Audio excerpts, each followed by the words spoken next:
Why is the title of your book boring? Like, what do you mean that the title of your book is My Billionaire Playboy or My Alpha Mate? Please, this has been overly used and it's boring at this point. You need to stop doing that and do better.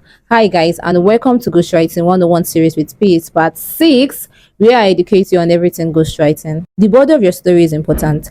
The plot outline of your story is important. But sure you see that title and cover photo. This is the very first thing a reader would see that grabs their attention and decide if they even want to find out what your book is all about. So pay close attention when you're naming your book or your story. Stop using these overly used titles like My Billionaire Playboy, My Alpha, My Second Chance Mate. These are overly used at this point. Look for something more creative. Because when you search for these popular titles like My Billionaire Playboy, you see a lot of books with the same title. Now you want to use a title that makes you stand out, but make sure you're including trending keywords in your title. For instance, if you're writing a billionaire story, make sure you include something like billionaire or anything that makes up a billionaire story. Or if you're writing a werewolf story, make sure you include things like mate, alpha, omega, anyone you could possibly include in your story, but make sure it is something that is interesting and not something that is overly used.